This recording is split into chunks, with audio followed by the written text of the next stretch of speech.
All right, welcome everybody. This is another Chopping It Up with Visionary interview. This is my third interview with this man, CrucialBGR. How you doing today? Yo, what's up, gang? Great. Yeah, I'm straight, man. I'm straight.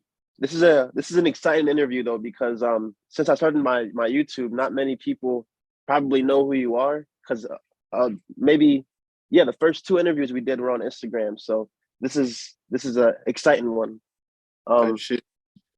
But first and foremost, I do want to say that Already a Legend, the Deluxe, is one of my favorite albums this year.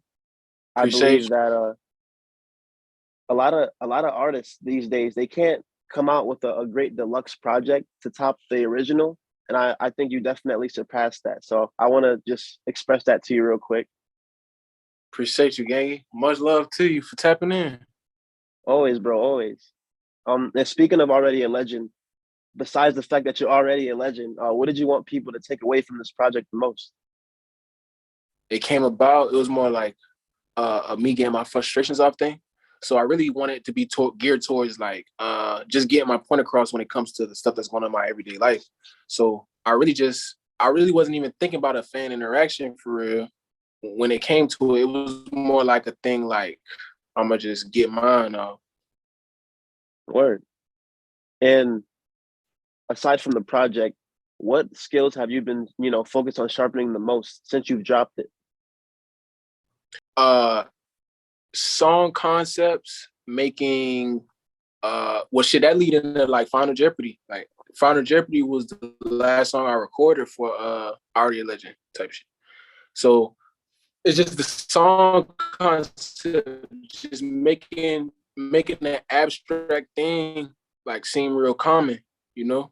Like that's what I've been working on as of late, and just making more things that you could just like brush your teeth, listen to this while you washing the dishes, stuff like that. So it's more like lyrically toned down in some aspects. I ain't gonna say the whole way through, but like in some aspects, I kind of tone it down and just give people some ride to. So that's what I've been working on.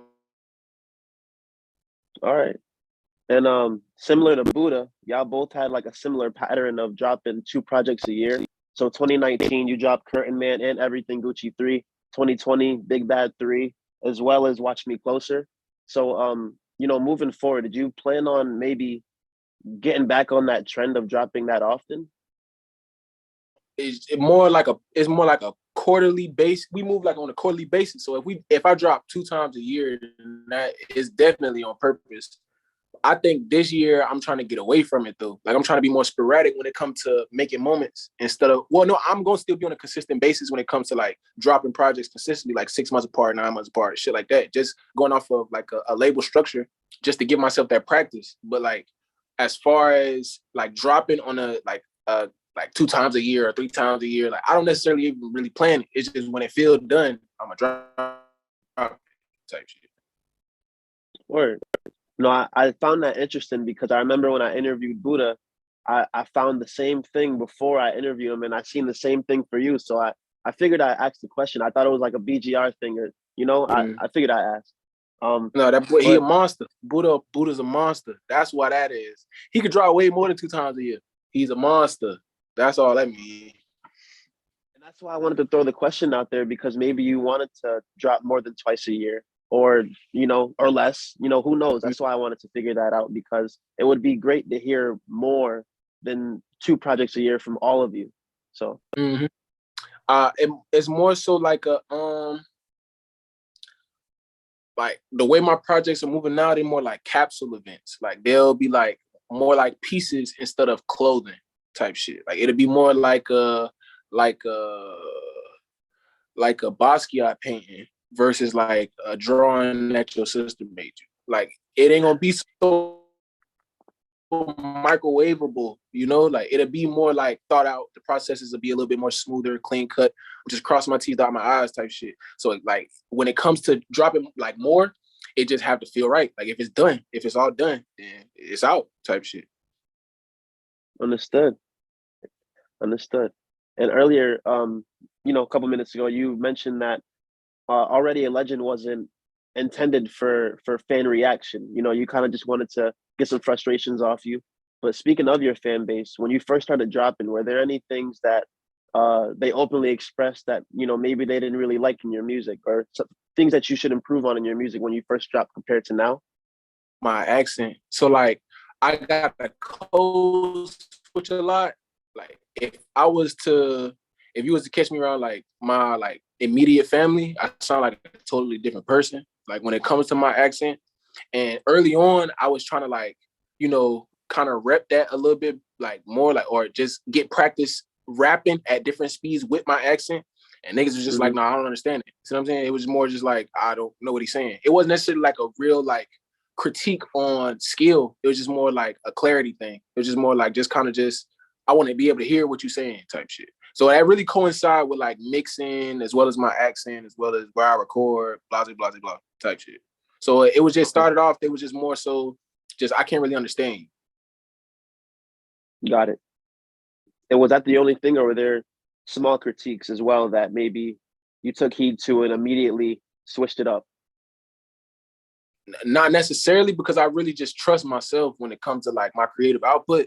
So I never really looked for opines or opinions in other people. Like I just always went with my gut and you know what felt right again. So you know it was never like a thing where I would just openly take a critique. Well, no, I can openly take, you know, constructive criticism, but I was never really fishing for it. Like I was never really waiting to see what people thought about something. It was just like, if I like it enough, I'm gonna put it out. It just got to the point where now I'm starting to like do stuff geared towards like fan reaction and, you know, classic moments between just a core fan base, like shit like that. I just started playing with those moments not like now this year. But other than that, no, I never really looked for somebody to tell me what I was doing wrong, because I always pointed out first, you know?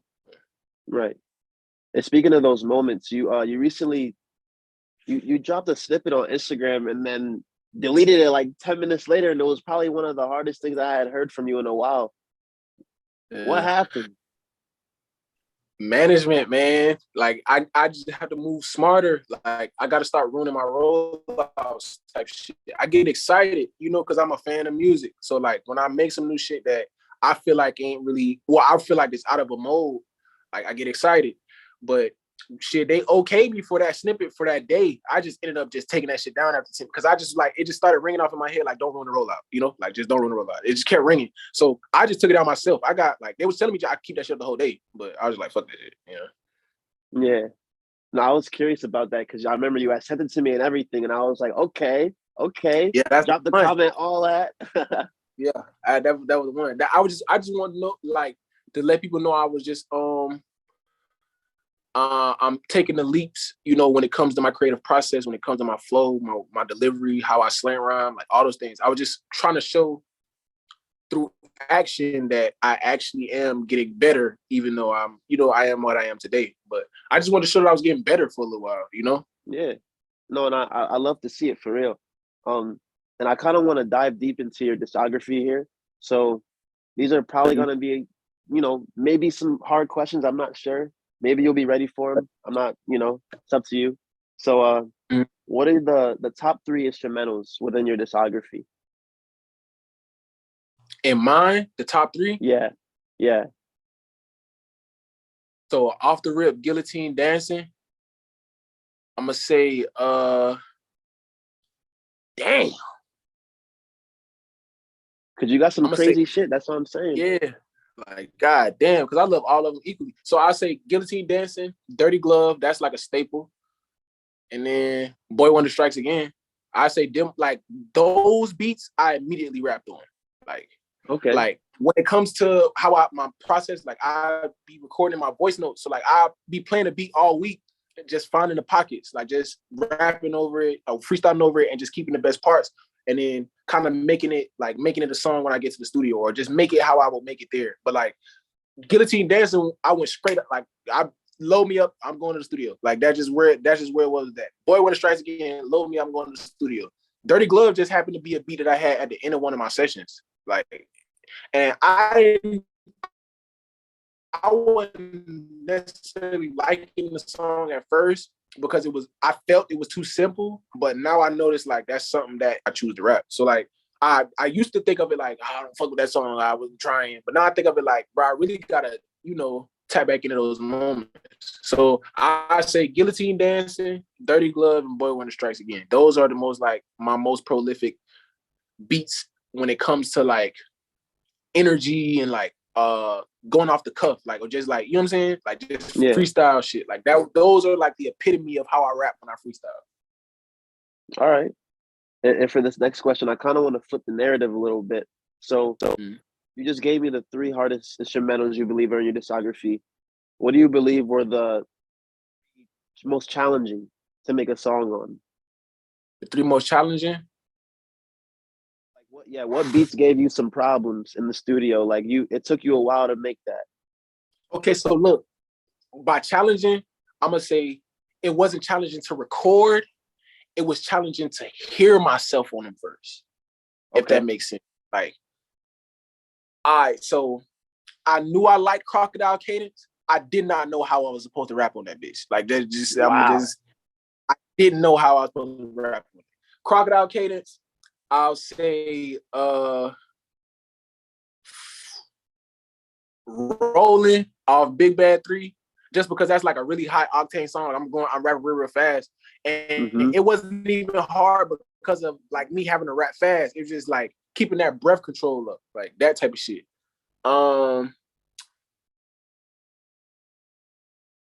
And fuck, that's a tough one. Final Jeopardy. Okay. Because of the concept that I was trying to like well round. I had the give me 200 for all, give me Crucial for $200. Like I had that type of shit. Like I had it in my mind and what I wanted to say. Like, well, no, I had that concept in my mind. I just didn't have what I wanted to say until I got to the studio. And then what was crazy about it is like I recorded Final Jeopardy in all of like 20 minutes, 25 minutes. Because like I was already in a session doing like a whole bunch of other shit for like a show. So Final Jeopardy was like just like Dirty Glove. It was like at the end of the session where I'm just now wrapping up, and it was like, oh shit, I got a little bit more time. Let's just, you know what I'm saying? Like let's just hurry up and try to do something real fast, just to say we did. So Final Jeopardy was that one too. Final Jeopardy was hard just because I had to do it really fast, type shit. Okay. No, it's crazy to hear that all the challenging beats for you were fast beats, the beats you had to rap the fastest on, because Crocodile Cadence is one of the hardest beats in your discography, in my opinion. I love that song, bro. I absolutely love that song. Yeah. Appreciate Crocodile Cadence was a bitch. When I not to cut you off, but when I got that beat, like when I got that beat, I was shooting the video for Platinum Hair Cruise. DM, who made the beat, produced by DM Devin, he pushed up on me. Or no, I pushed up on him. I can't remember how that shit worked. But I know I saw him in person and we was playing the shit. Then no, I lied. I went to get that beat right before I shot the video for Platinum Hair Cruise. I was on the way to shoot Platinum Hair Cruise and just stopped at his house to get some beats. And that was just one of the ones that he was just like, oh yeah, this one, it is what it is, on the Deluxe. So that's his beat as well. So like all the beats that he like, yeah, it is what it is. I fucking love. You know what I'm saying? All the beats that he don't care about, I love. Like, I don't know why it's like that. But Crocodile Cadence, I got right after, like, I got that bitch on like a Wednesday. And I just, for the life of me, I couldn't think of how to rap on it, like, until I got to the studio. That's wild. Because to me, when I first heard it, it sounded like you immediately just knew what to do on that. Man, bro, I ain't gonna lie, brother. That was one of the ones I'm like, man, this gonna be a bad song. like oh God, like while I'm recording, like that's why I started like just freestyling at the end, because I'm like, ain't no way, like, you know what I'm saying, like ain't no way. I just, so I just started really just going, like I just started fucking going. I'm like, bro, ain't no way. I'm just, like ain't no way I feel so comfortable on this beat right now. Like that's just what I was thinking. So I was just like, fuck it, I'm gonna do anything. I'm gonna say anything, and then I just started freestyling. So that's where like towards the end of the song, that's where that shit come from. Like I just was like, fuck it, like this shit feel good, Yeah. No, I wanna shift gears a little bit from the music to the visuals. So you had the opportunity to collaborate with Elevator to release your video for Fuck Crucial. what was the process of that like? You know, once you submitted the video. So somebody from my team at the time submitted it. I didn't even know that was like going on. You see what I'm saying? Like I didn't even know that was happening. They hit me and was like, bro, fuck Crucial is crazy. Like we gotta post it. Like they just hit me out of the blue, was like, fuck Crucial crazy, we gotta post it. So I'm like, all right, you feel me? And then I set an account up after sending the video. Like Brian, he walked me through the shit. Like he walked me through the whole spiel of like getting my account set up. Of course, I forgot how to do that shit now. I know probably MT, she on my team. She probably remember how to do that shit. But like he told me he walked me through setting the profile up, getting like, you know, just my name on there so niggas can have somewhere to go, like a central hub for when they actually come across the video and see it. But they reached out to me. I didn't even know what was going on. Like I didn't even know that was happening. Type shit. No, it was interesting to see that. Like when you posted it, I didn't know that y'all submitted the video or whatever. I thought it was like, yo, shoot a video for this song. Like I didn't know the process or like how that went down. Oh no, so me and Kari McLeod, that was Fuck Crucial had dropped that day. No. Fuck Crucial had like dropped like 2 days before that. Or some shit. Yeah, Fuck Crucial had dropped like 2 days before that. And it was going real low key. Then they just reached out the blue and was like, shit, bro, this is hard, bro. We got to post it. Like, we got to work. We got to lock in. And from there, you know, we got the business in order. And then, shit, we just let them drop the video so that shit can go up. And that shit going up. Like, you know? Yeah. That's so how do you the whole... feel? My fault. Go ahead. No. You finish. This is about you, bro. This is about you today. You finish. No, that was just I was just thinking about them dudes. The whole BG, like I'm in a chat with BGR. The whole BGR just called. But no, go ahead. Word. So going back to Crocodile Cadence, because I've been nagging you about this for like 2-3 years, bro. Can we get a video, please? Right. Yeah, for sure. That's for sure gonna happen. So what I'm doing, like, what a new way. So look, I say this was the first time I ever took some like criticism. When it ain't necessarily critiquing. It's like you hit me, it was like, bro, shoot the video, you know? And I remember you actually reaching out a couple times and saying, shoot that shit. So that's where the Crucials came into play. It's just like, shit, I could just clean up some of these songs and then drop from there. I could shoot videos again, you know, for the original work. Got to go get the session, get the song like clean or whatever I'm gonna do to it, and then just shoot the visual and just throw it on the Crucial. So yeah, it's gonna be on one of these Crucials coming up. Like I got one that's gonna drop top of next year, and then one I want to say either the top of the year after that or towards the middle. But I got like 2 of them on the way, like in both of these for the next 2 years coming up. So we're just it's gonna be on either one of those. I know for sure it's gonna be either one of those. So I'm shooting that video though for sure. I don't care.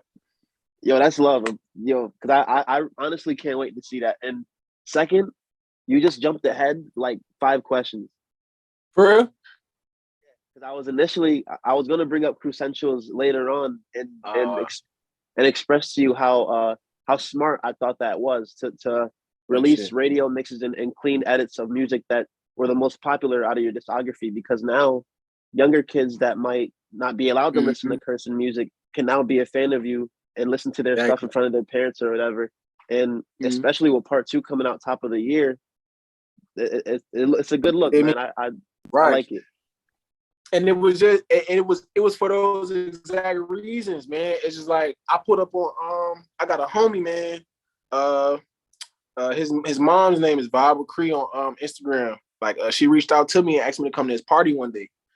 And from there, me and him just got the bubbling politicking. You know, he was like, man, I want to listen to your songs, but I just can't. You know, like it's certain songs that I just can't listen to that you got, you know? And it sparked that idea from there. Like from that day on, it was set in motion right there. It was like, I just didn't know what to call that shit. Like it was just set in motion from there. And I was just more so like, all right, what songs to do? How am I gonna do it? Am I gonna add unreleased, or am I gonna just go straight clean songs? What am I gonna do? Am I gonna add some remixes and shit like that? And then from there, I was just like, fuck it, just do all of it, you know? Like just add all that shit on there. Just make it fun, you know? And from there, he go Crucials Volume 1. Word.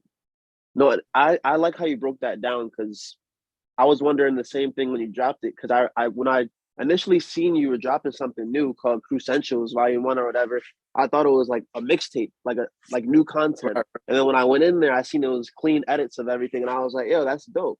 So And then love, that was man. a power play. That was a power play spearheaded by 3 himself, man. Like nobody had to really advise me to do that. It's just I always be on this type of time. Like I always want to find a way to get out new music. See what I'm saying? Like that's just how I am. I'm always gonna find a way to get out something new, you know. And it's just this year right here where I just was like, I got to take a back seat to the music and get right on the business end, you know. So that's just where that come from. This is all. I love to see it for real, bro. Appreciate you, gangy. Of course. And I want to dive into your personal music taste a little bit. Let the fans get to know you a little bit. So first question, it might be a little hard as well, but that's what we're here for. If you could listen to any song again for the first time ever, what would it be? Guillotine Dancing. No, I'm pushing. I'm pushing. Nah, if it's a song that I could listen to for the first time again, for the very first time, Phone Numbers by Wiz Khalifa. Wow. No cap. Either that or Never Been by Wiz Khalifa. Wait, part one or That's part when two? I became like a major. Part one. Too hard, but part one. I like the beat the part sure. two I'm an slightly OG baby. better. Right. I'm an OG baby, man. I'm an OG guy, you know? But no, I think it would be either Phone Numbers or Never Been. I think Never Been, like the beat for that was just insane. And then I heard Phone Numbers immediately after hearing Never Been. And I'm just like, bro, there's no way that this nigga, there's no way that this nigga whole catalog this way. Like, there's no way this nigga just rapping on these type of beats like this. And that's before I even started rapping, you know? Yeah. All right, we're gonna dive a little bit deeper. So more modern. So as a fan of rap music, what was your personal album of the year? Just as a fan. Album of the year? You can't come up with one. If you have multiple, you can name multiple as well. Album of the year. So I'm gonna say Ready When You Are by KB Evante. Shit. I'm gonna say The Goods by Old Boy Pari. I'm gonna say Call the Benz by Jermaine. Shout out Jermaine and Pari. I'm gonna say Call the Benz. And Already a Legend Deluxe. No brainer. I love it. Oh God. I love it. Oh God. Yo, speaking of Colin Benz or Colin Benz, I'm sorry if I'm getting it wrong. I'm just excited to talk about this. Type shit. That feature, man. Okay, so look. Yo. Let me tell you a funny ass story. Let me tell you a funny ass story. That's the second verse I did for that song. Well, those two verses, those are the second two verses of those are the second two verses of like an original verse that I did. Jermaine hit me, right? Now keep in mind, he's gradually starting to drop more music, you know? Like he like as he go, he just getting fire, like he's just getting better. And he always been good at it. And so I wanted to throw the lob, like, you know, like shit, we collective mates, you know, that type of thing. It's just like, let's lock in, let's get in the studio. He sent me the beat. He sent me the beat, pitched the concept to me, and like, I only need you right here and right here. For sure, it's done. I get in there, and at first, my first couple verses was more melodic. Like, it was more like down pitched. Like, it was more like monotone. And he left when I was making it. Like, he left when I was recording. When he got back, played it, he's like, oh, that's what you doing? I'm like, for sure. He like, nah, keep in mind, I'm finna get up and leave. Like, I'm finna go home. He's like, nah.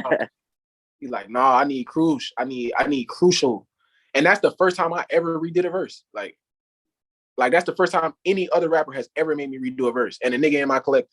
That shit crazy. But no, so after I did the first one, we sit and we chopped it up. We was pitching the concepts. We was talking to each other about how we want to rub off and like all those type of things.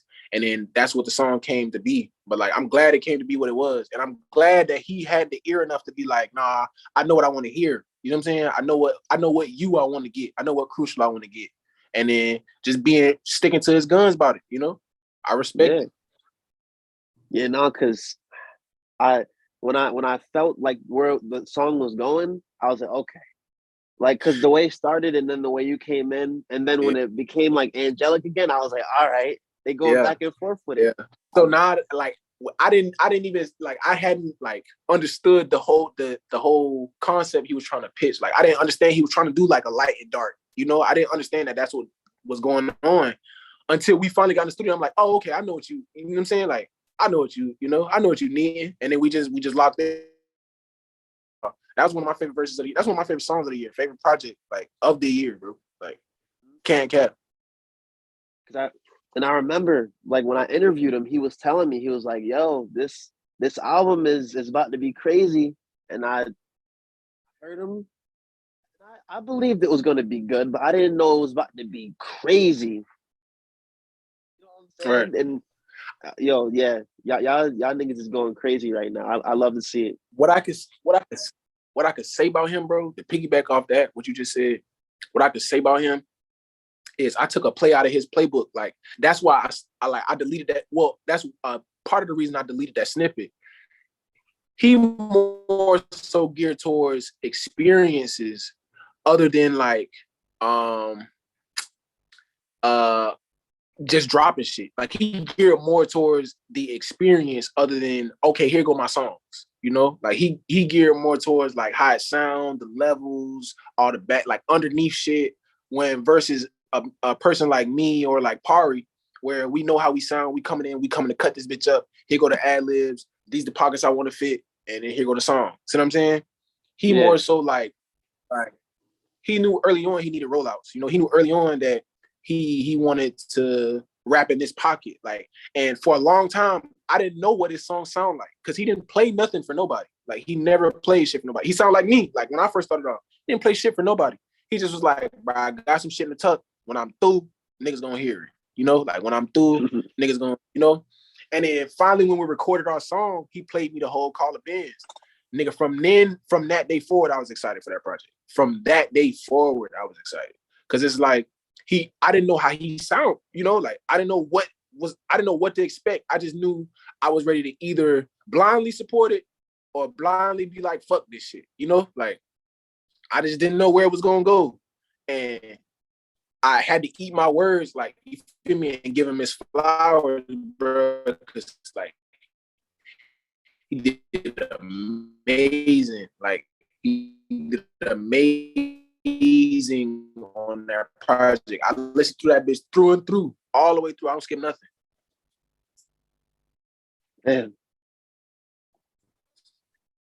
No, that's crazy though, for real.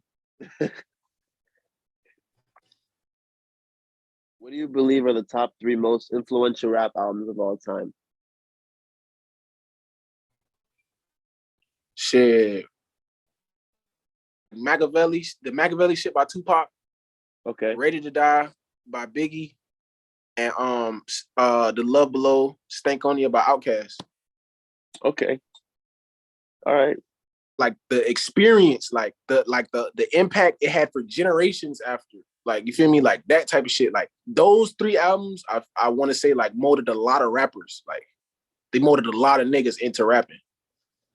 So I'm gonna do something I've never done before, and I'm gonna ask you questions about lyrics from 2 different songs, but I have questions about them.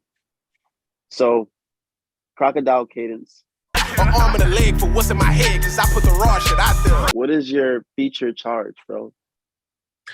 Oh, it varies. It varies by budget. Like, I'm not, you know, I'm not a dickhead.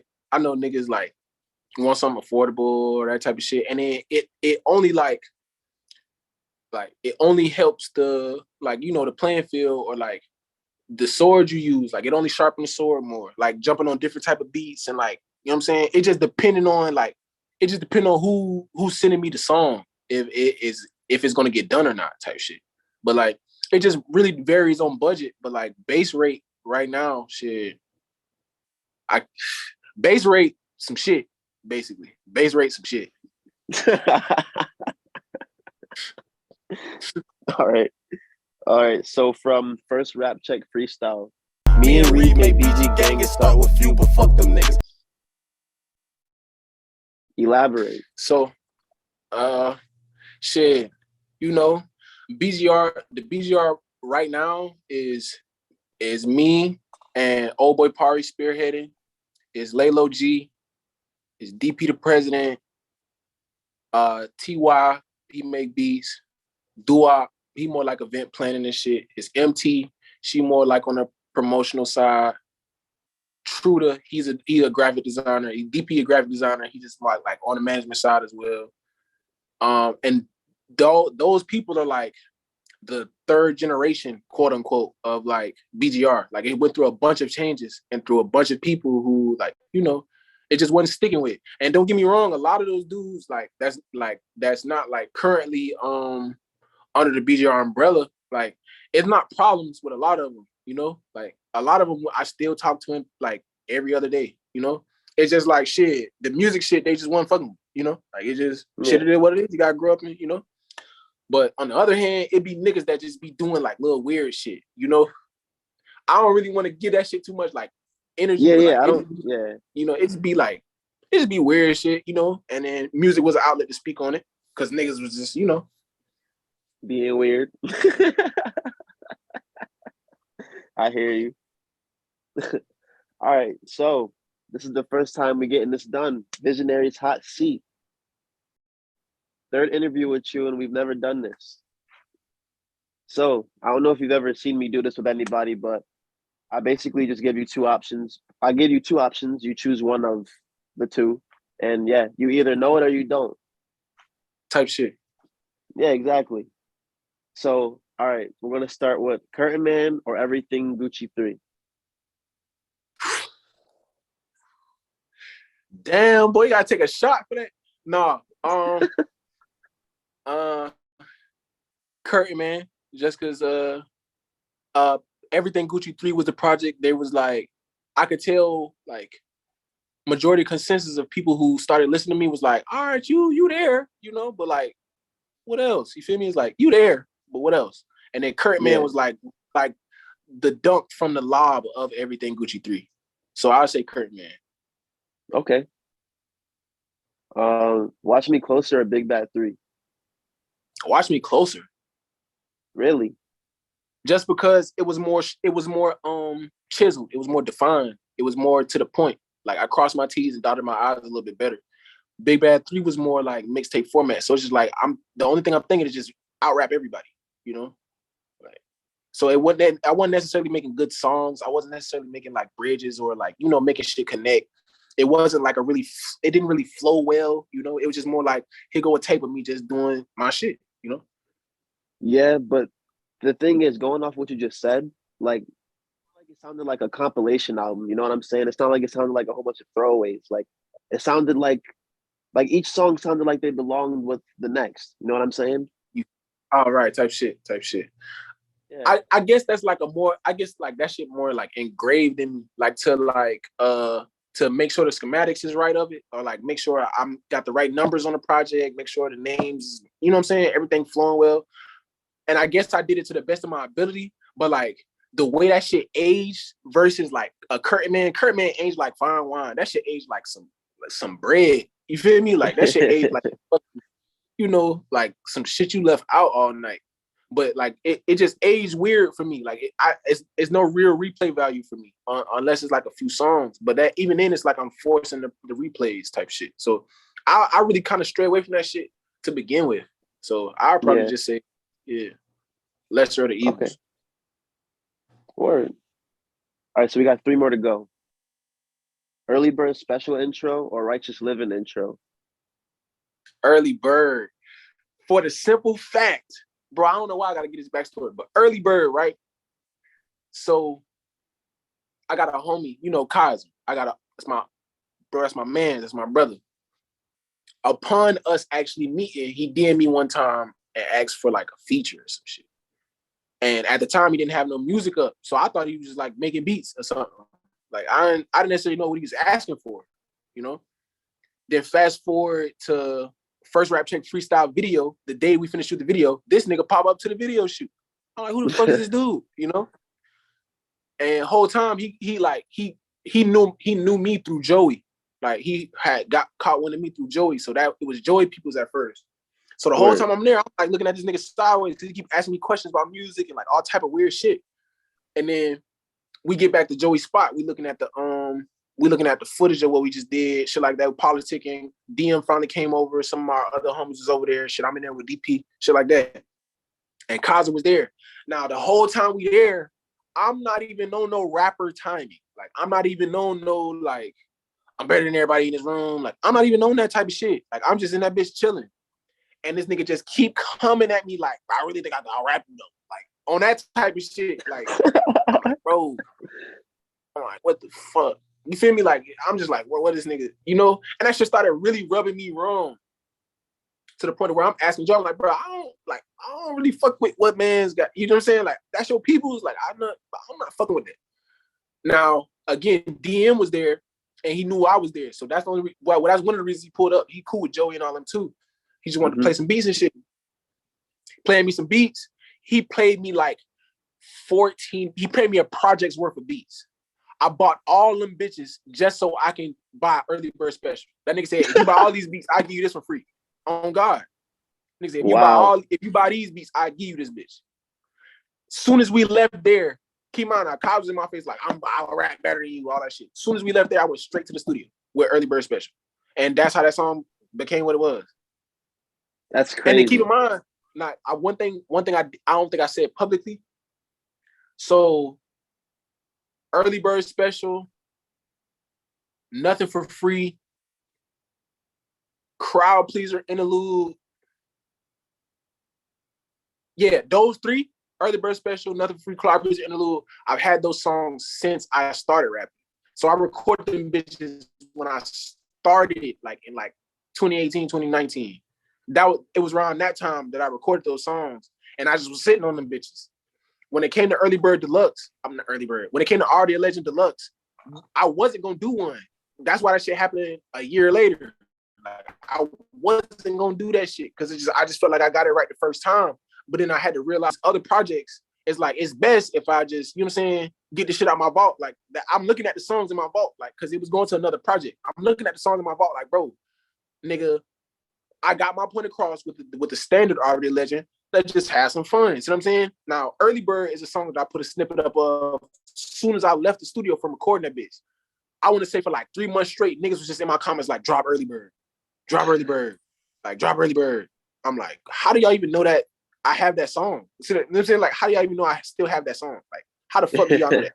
But from there, it was just more like, nigga, get them what they want. You know, that's when I started gearing towards fan interaction. It was just like, give people what they want. They gonna fuck that shit. So I threw them on there, plus the other songs that was there. But no, yeah, Early Bird was one of the songs I recorded way early in my career, and it's just the standard that I've been one upping. That's crazy. Nah, just that song. That song sounds fresh. Like it sounds like you just made it. That's crazy. That's why I don't like Big Bad 3. See what I'm saying? That's why I don't fuck with that shit. Wait, but what's that song you did where it sounds like you were freestyling over a phone? Isn't that on the Deluxe too? Or am I tripping? You did it sounded like you were freestyling over a phone. Thinking Out Loud? Yeah, that's crazy too. Yeah. So Thinking Out Loud, Thinking Out Loud, that shit happened. So when I'm like, the way I tell stories in my songs is subjective. Like it's subjective to just a dense consensus of people. So only a select few people will know what I'm talking about, but I'm thoroughly getting my point across to where they know I'm talking to them type shit. So it was just like relaying messages back to people through my past life that, you know, garnered interactions out of me and just can't get them in certain, like, you know what I'm saying? They can't get me out of my character in certain ways or certain ways type shit.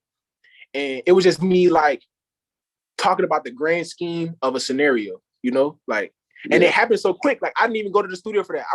That's one of my voice notes. Like that's literally one of my voice notes. I didn't go to the studio, record it. I didn't get it mixed, none of that shit. I just threw that bitch on there for my voice note. Wow. Oh God. That made it, I think that's what made it so much better. The fact that you didn't lay it out on a beat, nothing like, no, that, I like that. All right. I think I might get all you the way with down last. to the. What were you saying? My fault. Go ahead. I think when it come down to the. My fault. Finish. All down to the like, I kept all down to when I was like, damn, like at the end of this shit, because I'm actually thinking about like in the grand scheme, I'm like thinking like, bro, I be going through some crazy shit. Like, so when I finally like did thinking out loud, or when I finished it, like when I finally like realized what I just said to myself or who I was just talking to, it was just like, damn, bro, like it just felt good to get that shit off my chest type shit. Knowing it felt very personal, and I think that's why I liked it even more. The fact that it wasn't on a beat and it was very personal, and it was clear, you know what I'm saying, and you still got your point across, like you said. Like I don't even know who you're talking about, but I know for a fact that I've experienced some of the things that you're talking about in the song. So those interpersonal connections you build with fans are all the most better when you make songs like that, for real. So I had to let you know about that one too. Appreciate it. So guillotine dancing or rolling?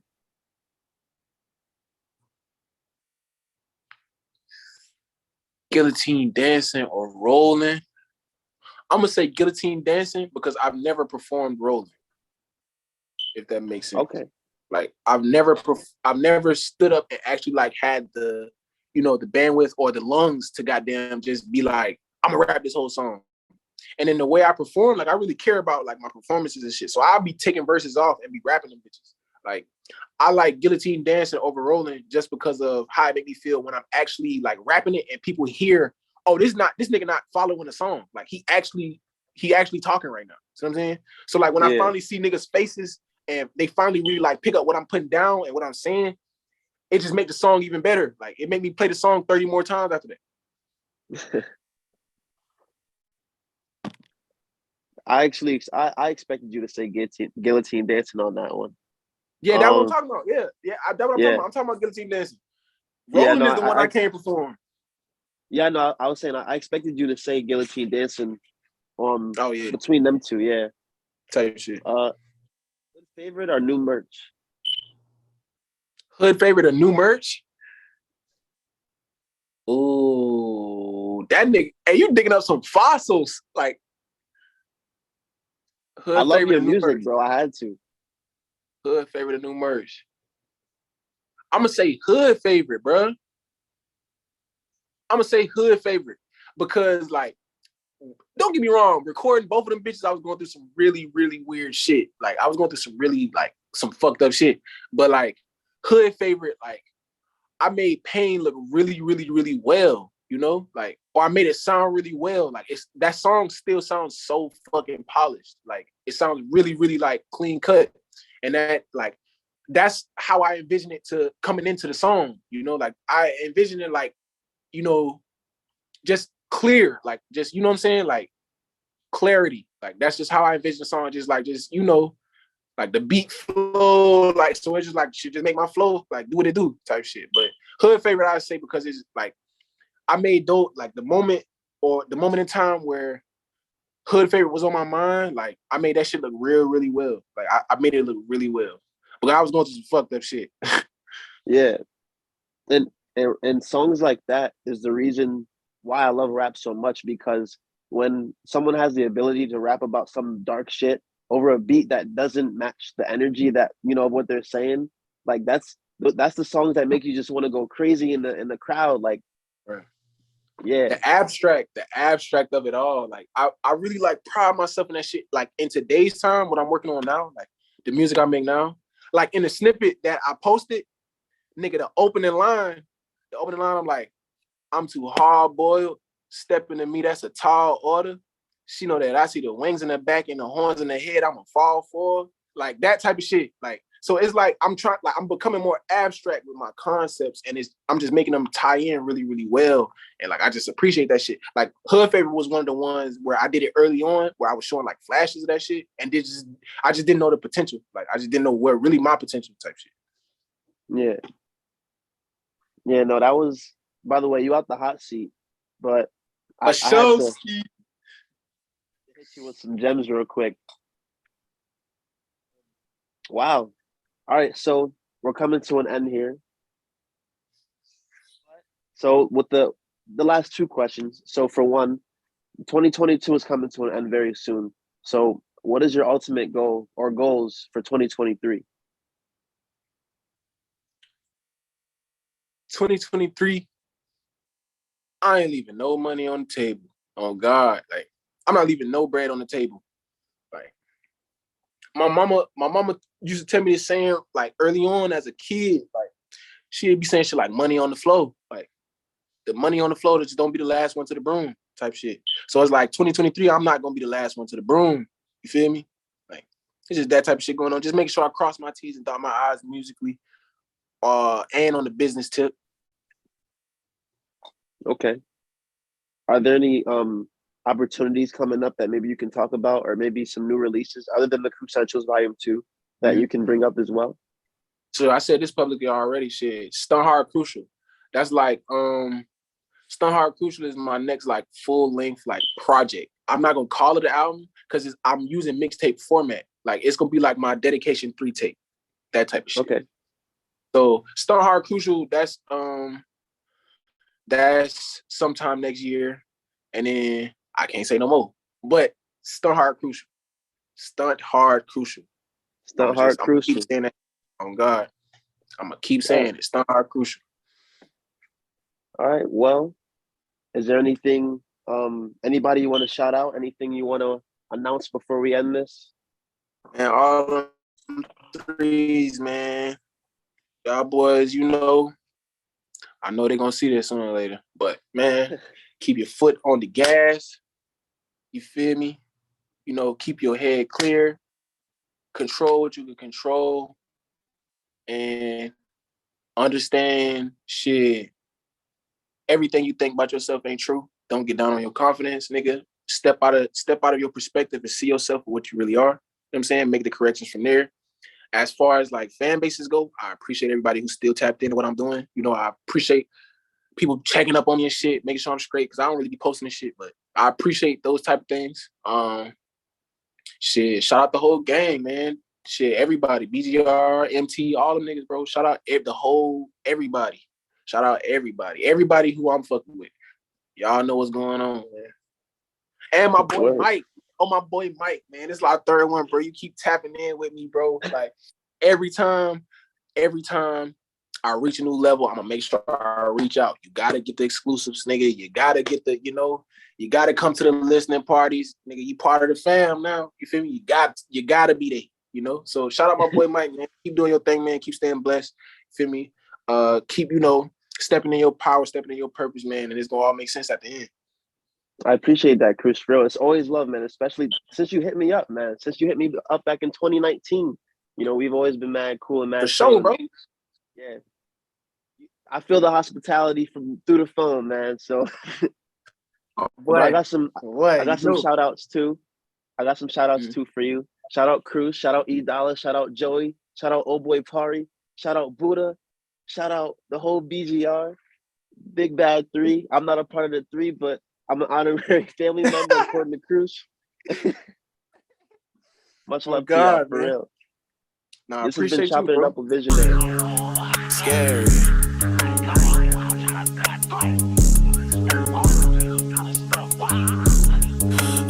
Just take my word for it. Fuck with me like walking the plank and she like surfboarding. I was born with all my vitals, that little shit dead, I be going overboard. Still feel they'll be around for you, not really. She thinking I'm unfocused, the bitch gon' hate when I'm committed. Run up on me and we gon' take that shit to trial, probably get acquitted. I'ma swing this bitch, you can bet on rockin' out, play with heavy equipment. He doing that shit for attention and it's just that I can't respect it. I'm too old for this shit, keep Danny gloves on OJ Simpson. The white folks sound hard, they think I started in lethal weapon.